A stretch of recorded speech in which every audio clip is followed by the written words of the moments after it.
Colombia ha sido un país que ha estado marcado por lapsos o periodos de tiempo donde se han presentado diferentes casos de violencia, de conflicto armado. Un caso específico es la masacre que se presentó en Bojayá. Recibe este nombre o se conoce con este nombre por la muerte violenta que se presentó en la iglesia de Bojayá. El suceso tuvo lugar con los enfrentamientos de los grupos armados donde estaban los guerrilleros de las FARC y los paramilitares de las Autodefensas Unidas de Colombia. Exactamente el 2 de mayo del 2002, los guerrilleros del bloque José María Córdoba de las FARC y los paramilitares del bloque Elmer Cárdenas se enfrentaron entre las cabeceras municipales de Vigía del Fuerte y Bojayá, conocida en ese momento como la zona como Bellavista. Allí los civiles, al ver todo el tema del enfrentamiento, decidieron ocultarse la mayoría dentro de la iglesia de Bojayá. ¿Qué hicieron los paramilitares? Se escondieron detrás de la iglesia y hacia aproximadamente las 11 de la mañana las FARC iniciaron lanzando pipetas de gas llenas de metralla. ¿Qué es esta metralla? Son como esquirlas o conjuntos de pedazos de metal, las cuales pues, están en el interior de las pipetas. Ellos lanzaron 4 pipetas. La primera cayó ante un monasterio donde pues no hubo heridos, la segunda en un lugar de salud donde tampoco hubo heridos y la tercera cayó directamente sobre el techo de la iglesia donde se refugiaban, como le dije anteriormente, más de 300 personas. El impacto estuvo directamente entre el altar y estalló produciendo una gran devastación en el suelo y hasta los muros quedó la evidencia de los cuerpos desmembrados o totalmente deshechos. Como se mencionó, pues digamos que este enfrentamiento no inició este 2 de mayo, sino que ya venía empezando desde el 20-21 de abril y luego de la masacre duró hasta el 7 de mayo. En la masacre murieron más de 98 personas a 100 personas, 79 como víctimas directas de la explosión de la pipeta, entre los cuales 48 eran menores de edad. Otras 13 murieron días después del suceso y posterior, 6 personas que estuvieron expuestas a la explosión también murieron por temas de cáncer.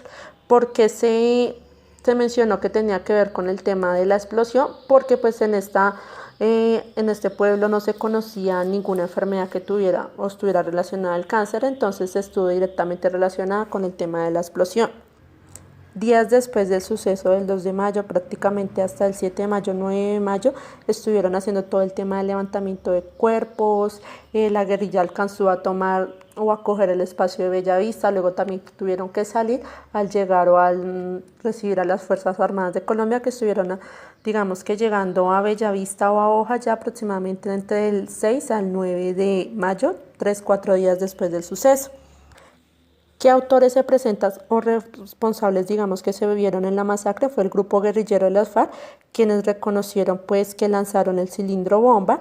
También están como responsables o actores los paramilitares de las OAT por participar en estas operaciones y exponiendo directamente a la población civil. También nos hablan de el Estado colombiano, donde también se responsabiliza por lo sucedido, ya que el día 24 de abril la Defensoría del Pueblo se había pronunciado ante el Ministerio de Defensa, la Policía y el Ejército Nacional sobre los fuertes enfrentamientos que se estaban presentando y aún así no habían recibido ningún tipo de ayuda. Algunos de los impactos que se mencionan o se presentaron luego de esta masacre son daños que tienen que ver con existenciales o daños al proyecto de vida. Nos hablan todo el tema de la realización personal, colectiva, sobre el tema de confianza, daños a las identidades, a la autonomía, al empoderamiento. También, obviamente, todo el tema de desplazamiento forzado que todos tuvieron que vivir, ya que pues de este pueblo no quedó prácticamente nada luego de los enfrentamientos. Tuvieron que huir a otros pueblos cercanos, entonces se presenta todo el tema de desplazamiento forzado.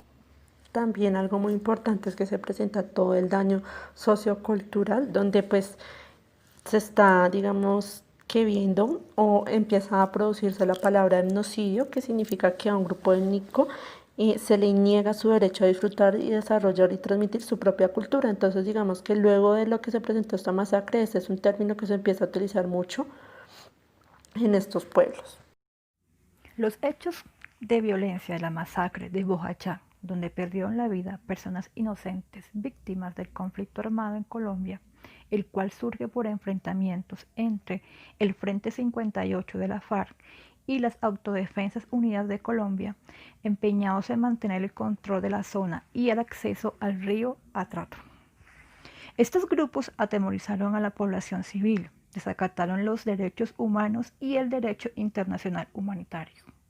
La nación fue condenada a pagar una millonaria indemnización por su responsabilidad en la masacre cometida por la FARC en Bojayá, Chocó, en la que fueron asesinadas 119 personas víctimas del conflicto armado en Colombia.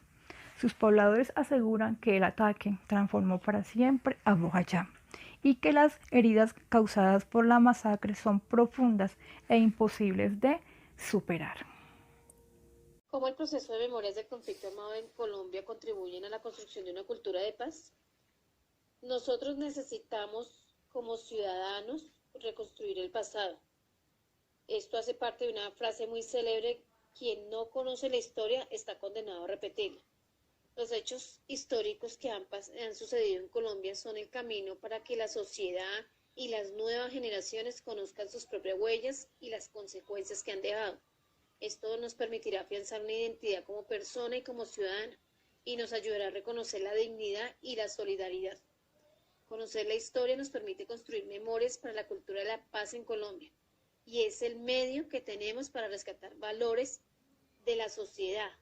Y lo más importante es tener en cuenta que necesitamos de la reconciliación, que hace parte como de la raíz de la actual justicia, y nos ayuda a ver el futuro con amor hacia el prójimo.